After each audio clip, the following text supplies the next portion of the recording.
This painting was created with 3 of my favorite texture mediums, plus I used many different stencils, and this gave me this beautiful texture.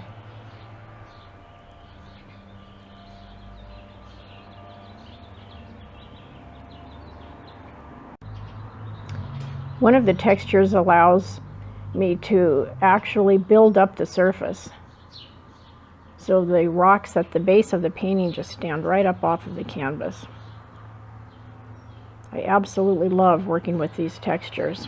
So stay tuned, watch the entire video to learn how to use stencils, mediums, various brushes and things to create a beautiful, beautiful, highly textured abstract piece. Good morning. It's another beautiful morning here in Phoenix, so I have decided to paint outside again today. First of all, I would like to take this opportunity to thank all of my subscribers, and I really appreciate all of the extra time you take writing comments about my videos. I also want to introduce you to my website, craftandfabriclinks.com. So pause the video for a moment and write down the links to craftandfabriclinks.com and the link to the pattern page. For today's video, I'm doing a highly textured abstract floral design. I'll be using some of my favorite texture mediums. And like with a lot of my paintings, I don't have an exact image in mind. I'll just see what emerges as I paint. Okay, so I'm ready to go. I have 3 different textures that I'm going to be using. Permanent Patch 102. This is the one that has a bit of grit to it, kind of like a little bit of sand or something was mixed in with it. Another one that I think that I'll be using is Permanent Patch 101. Both Permanent Patch 101 and 102 are wall compounds. They're kind of like a mix between caulking and a wall patch.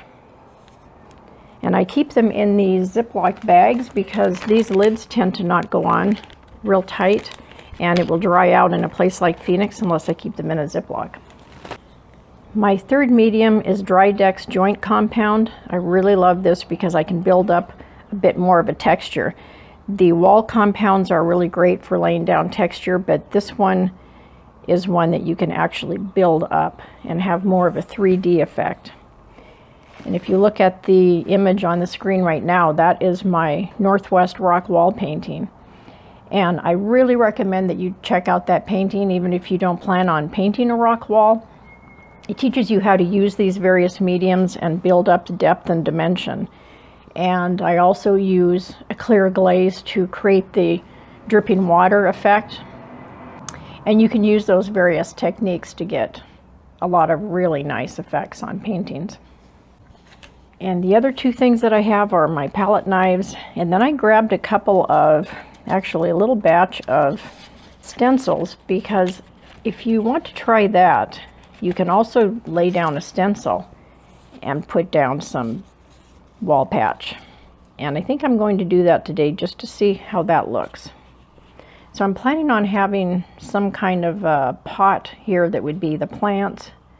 The flowers would come out of that. I think I'll use the sandy texture for down here. I'll have the plants here and then some background of various things. So I think I'll put my background down first. This joint compound goes on pink, and that lets you know that it's not dry. So I just want to kind of get an idea here of where I'm going to have maybe my pot sitting. I really like this stuff though because you can just build up such wonderful texture. Our neighborhood is usually really quiet, that's why I like to paint outside, but of course it seems that any time that I decide to paint, that's when all of the traffic decides to come by. People walking dogs that are barking and whatever. Now this has been in a Ziploc bag, but it has begun to dry up a little bit. These are all water-based items, and so I can add water. That's my only complaint about the product, is I wish that they had lids that went down better. Once you take the lid off, it really doesn't snap back on. So this, I can just kind of glob across the bottom. And I don't have to have it completely covered. but this really builds up into a nice texture. And this is fun to paint over. Now my other one is my Permanent Patch 101. It's also very nice to work with. And I thought I'd play around a bit with some of these types of things. I think that it would just be kind of fun. I don't want stars, but I could always throw down a, see, that's just a piece of a circle. I can do a little of this. That gives different textures there. And you don't have to have this perfect, so I am purposely moving it around, coming back to some places, going right over what I just did. This is sort of like old cracked wood, which I think is interesting. I think I really like this one. And this will wash right off of here.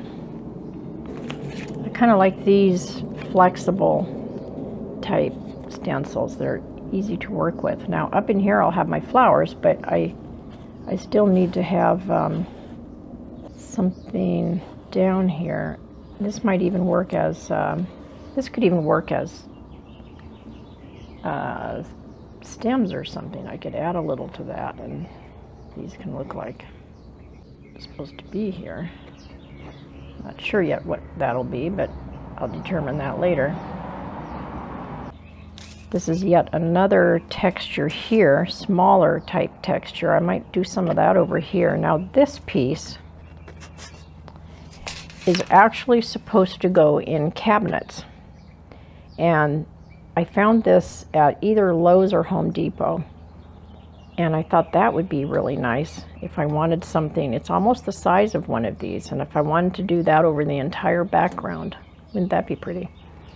So Home Depot and Lowe's and Ace Hardware, any of those, as far as I'm concerned, those are really good art supply stores. So I want to kind of make sure that I have a little something everywhere.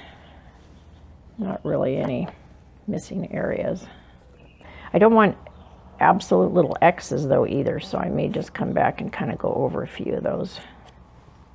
That kind of takes out the obvious little X. Those are little circles there, but it changes the texture. In fact, I could add some of those on there. That's kind of nice. I like that.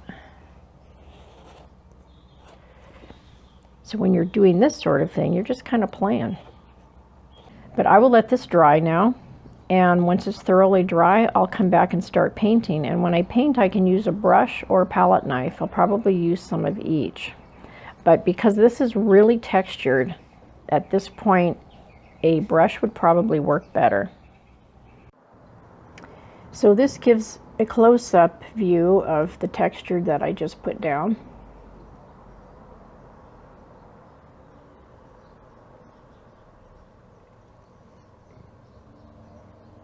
Okay, I decided to take off this little corner right here.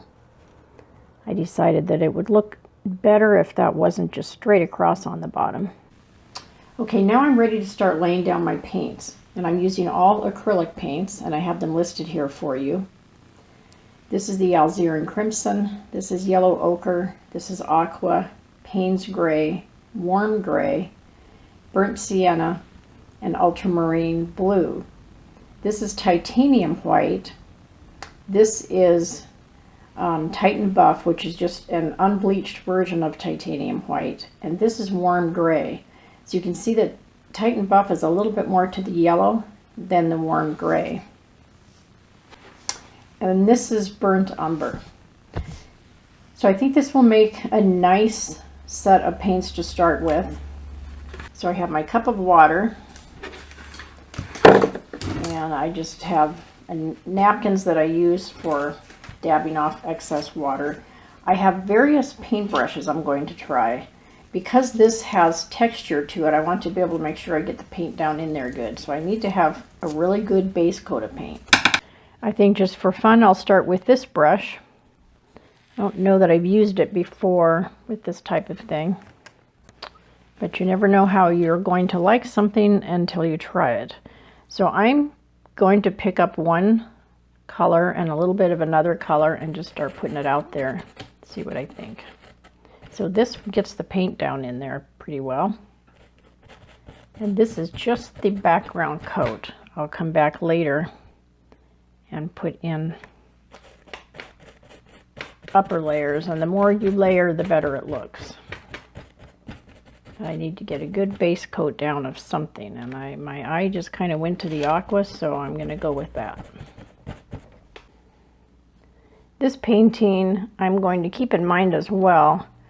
I really like the colors that were in this. This was an acrylic pour, and I have a video on that. And I just like the feeling of that, but I want to also keep this light beige look to it. So I think I'll keep this set aside here. That has violet in it, which I don't yet have down here, but I think I'll save that to have some small flowers in here once I get the background down. And if you throw in a bit of white, that really lightens up areas. And white is wonderful for blending, and it does a good job of coating. It kind of dulls down the paint though, so I don't want to do too much of that. I kind of like the beige and aqua look better. But being that this is just a first coat, just like I show in my other videos, don't be afraid to just grab something. If you grab, this is quite dark, this paint's gray. If I grabbed something like that and threw it in here, it changes the tone of the painting a bit, but you might end up really liking it. Or here's a little bit of alizarin crimson. And I use it instead of red. It brings in a reddish tone, and yet it's not too wild of a color. So I'm kind of liking this brush because it's helping me keep it kind of abstract. And I can toss in just a bit of gold and see what I think of that too. That's pretty. This is aqua mixed with the white. You can see how it brightens it up a bit. And to give it dimension, you need some dark with the light. I need to get the sides. This is a gallery wrapped canvas, so I need to make sure I get my sides as well. Okay, so now I have gone around it enough that I'm quite sure that I have covered the sides and everything. Okay, now I went over the sides of what is going to be my pot of flowers here because I just wanted to make sure I had it covered, but I will bring back the definition of that. So this might be too much gold in here, but I don't know yet. I won't know until I get my flowers in and my colors up in here that I like. And at the very end, that's when I'll come back and add little touches here and there to have an overall good composition with good color balance and things. Right now I like it as it is. Sometimes with this wall patch, as it dries, little areas will show up where it's as if the paint never hit there. And it could be the way that the heavy texture dries. So I just come back and touch up those areas, and I can use a little brush for that. Now I think that I will try this brush. Now I need to move into my browns and maybe a little bit of gold. And I can pick up a little bit of green. That isn't going to hurt anything. Then I just start laying this one down. Now by mixing all of this up kind of on my plate, it just kind of ends up being almost like a big soup, but I really like the effects that I get from it. It can be quite pretty. All these different colors go down at once then. But this is the ground. I'm bringing in some colors that were up here, but I do want it to be different. And I think this will be really pretty when I add all of the gloss when I'm finished. And this can just kind of fade out over here on this side. Bring in a little bit of that gold, and the gold can be toned down by adding it with the warm gray. So see, there's some gold, but it's not too crazy. And having a bit of gold down here balances the gold up there. So I think that's kind of nice anyway. And I keep my brush moving. I'll work one area and then I move someplace else so that I'm getting different tones elsewhere. I get a good mix that way. Work in one area and then I scoot over someplace else and bring in that color elsewhere. Now I have just the tiniest little bit of this alizarin crimson on my brush. So you can see you don't need very much. I really love working with this texture, and I like to come back later and varnish it with the higher gloss. It just, I think, adds a lot of dimension to a painting. You start bringing in textures like this. Okay, I think I'm going to paint this a fairly light color, I decided. So for that, I have my titanium white, and I have this color that's really very pretty. It's cadmium yellow medium hue. And I also have phthalo gold. I might throw in a little bit of that. Now this gold has a bit of metallic to it. It's kind of a metallic sheen. And I'll probably be glazing over the whole thing later anyway, but it's quite pretty. So I'll get some white on my brush and a little tiny bit of yellow.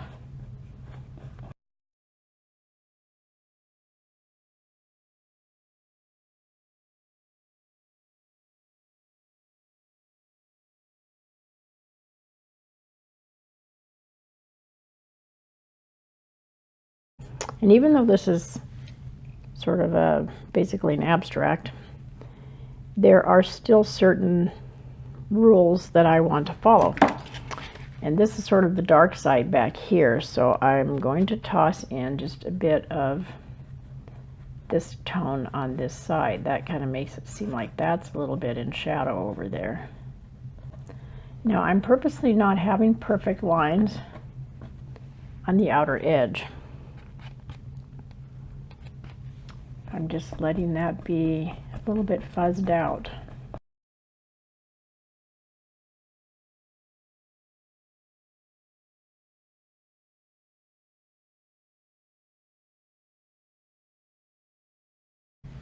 Okay, now I'm ready to come back and add flowers. So for that, I'm going to get some dark greens and various shades of green, but I think I'm going to put some white up in there.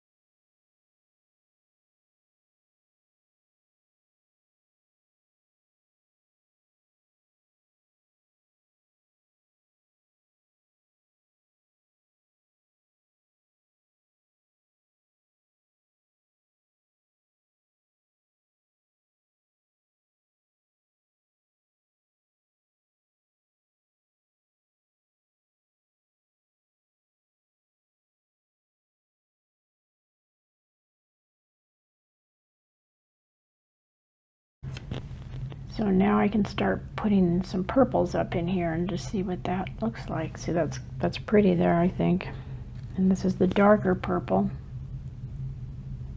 that I can layer in too. And I just kind of let my fingers go where they want to go. I don't fight with it because I kind of know what's needed. Now as I'm starting to kind of close in on being closer to finished, I'm looking at anything that needs more detail, or even though I'm trying to stay away from too much detail here, there may be areas that need a little something to kind of finish it off, and I'm looking for anything out of balance. So I will look at that for a while. I feel like it's not quite there yet, but it's getting close. So at this point, I maybe just need to give it a little time and watch how it dries. I don't want to forget my little frazzly brush here. I might come back and just add some little spots of, I can take the green here and this and mix it together so I have just a bit of that. And I can throw in something like that here and there. That looks like, it's almost like more little tiny flowers that are, if you just put down one layer, it will definitely not look finished, because the eye will know that that's just one layer. And nothing in nature is just one layer. And that, now this, and that kind of bothered me. Now the key here is to have it set up so it's balanced, but you don't have any one spot that your eye just flies right to, because that comes across as something that's not quite in place. Okay, now I will let that dry, and I'll look at it a few times, and I'll go back and add any little touch-ups that I feel it needs. Okay, I took the photo that you just saw. I didn't actually let it dry. I'm a little bit impatient sometimes, but I took the photo of it because I knew something was still kind of bothering me. And sometimes if you take a photo of something and you look at it, you'll realize what it is that it's missing, because looking at it just straight on like this, like I'm doing when I'm painting, that only gives me one view of it. And for some reason, sometimes things just don't show up unless you take a photo of it. And another thing that I like to do is I will sometimes take a black and white photo, because that will show me where my values are off. This is a little bit too dark in here and to set off the flowers. So that's one thing. This needs to be lightened up, this background. The other thing is this fades right into the base here. And this is supposed to be a base, and it's supposed to look like a base, as if it can really hold that pot of flowers. So this needs to be darkened up down here, and I'll do that first. And then I'll go back with my big brush that I started with, and I'll just go ahead and start dabbing in around here. And I may have to redo some flowers a little bit, but that's okay. I want those to be set off. Now there is something that I would like to mention. Artists will argue certain things probably forever. If you were to have done this painting and you felt that it said exactly what you wanted it to say, then it's fine how it is. Art is in the eye of the beholder, and it's also in the soul of the artist. So you have to go by what you feel. Now, if you're doing it for an art class or for somebody that you need to impress, that you understand all the techniques and composition and color balance and value and all of those things, then of course you would keep working on it. Maybe you're challenging yourself to composition, or you're challenging yourself to value, then you would really pursue those things. What I wanted was a certain texture. I wanted a certain feel to my painting, but I wanted my painting to be a little bit happier. And sometimes by not following certain techniques and rules, if you want to call it that, of art, it won't have the same impact. Like right now, this is just too washed out for me because it's all too much the same color. So I just wanted to make that note. You don't have to fix things, and if somebody tells you something is wrong but you're happy with it, don't let them interfere with your work. If you're not quite happy and they tell you what's wrong, then I would listen. Now I have to be careful with this because I want to keep it the right color. I'm wanting to just kind of bring in a bit lighter background here. So you can see I'm covering up some of my work, but that's perfectly fine. I kind of have to because I'm wanting to brighten this up a bit. So now that gives me a lighter tone just around it, but now I've got to blend it in with what I had there before. So I think that will work better. Kind of almost gives a glow to the area. Now this down here needs to be fixed up. When you have anything like a pot of plants, you want it to look as if it can actually be sitting there. It has a base.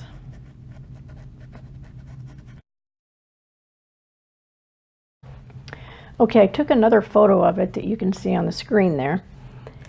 And this other photo showed me that I like this line going this way. This is a vertical image this way.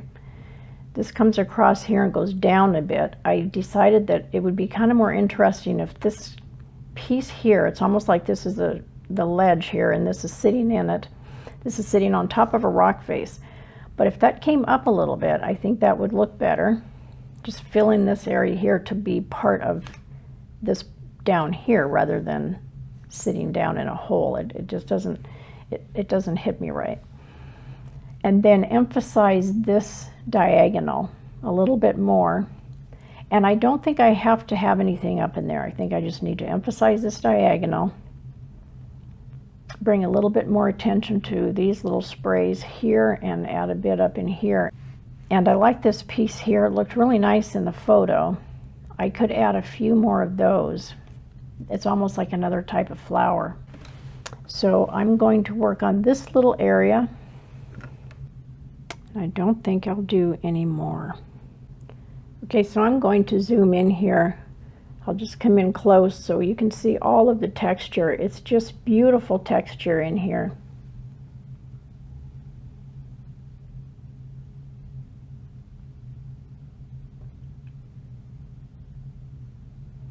So you can create texture using different kinds of brushes, finger painting, palette knife. You can use the 3 different types of wall patch that I showed you. You can also use all kinds of art mediums. You can get texture effects with different colors of paint. And then all these different stencils I used, I'm really happy with. I think it's just beautiful. And this is a side view where you can see how the texture just stands right up off of the canvas. I absolutely love working with this stuff. Okay, I let this dry overnight and I looked at it in the semi-darkness last night and certain things stood out to me. It's a really good idea to either take a black and white photo of your painting or look at it in different lights. Anything that makes you see it in a different way, then things will stand out and you'll see things that you don't see in just the brightness of day. This background here was too much the same as this foreground, and that's because the values are too much the same. I don't mind that this fades way back here because it's behind the vase and I don't really want the eye to go there anyway. Now in the daytime you can see clearly that this is the rocks and this is the background because this is a rusty burnt sienna color to the rock and this is a teal blue, and that's an opposite, so you really notice, and that's okay.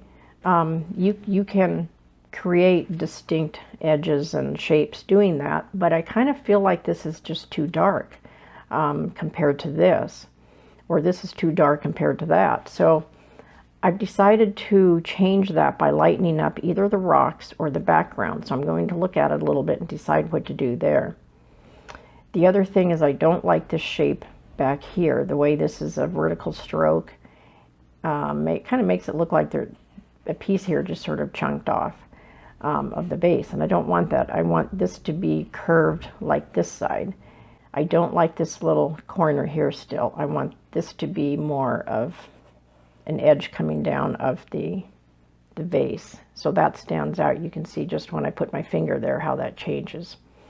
Okay, what I've done so far then is I rounded out this section, kind of fuzzed out that vertical line that was there. So I added just a hint of a back to this vase, so it's a little bit more in symmetry with the other side. And I fixed this area down here.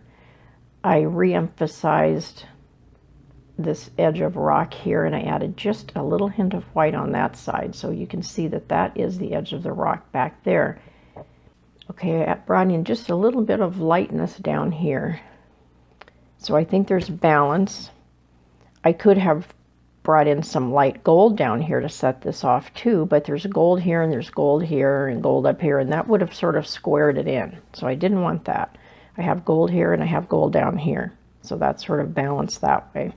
And then I have this kind of diagonal of gold here. I have a diagonal here just in the shape of the way these little leaves go. And then I have lavender up in here, violet, and then it kind of scatters around a little in the background, and a little touch of it down here to kind of bring the eye back down here. And it's important that these rocks here not totally fade away, because that's the only thing that's right in this area of the painting. And yet this is the focus of the painting, so I don't want this to stand out too much. So I think I'm happy with it now, and I'll let that sit and look at it. And I think right now, though, I don't feel like I need to make any further changes. All I need to do now is add the gloss medium and varnish. So now I'm going to varnish my painting, and I use the Liquitex gloss medium and varnish. I put the varnish in a little Tupperware container like this that's labeled, and that way if I have any left over I can put the lid on it or put it in a Ziploc bag, and it will last some time. I also use a Liquitex brush that's just the right width for putting down the varnish, and I put it down in different directions. Now, to see more effects you can get with varnish, I highly recommend watching my rock wall painting. With that one, I not only varnished all of the rocks, but I also tinted the varnish and drizzled it down the rock surface. And it really highlights the wonderful, beautiful effects that you can get with varnish.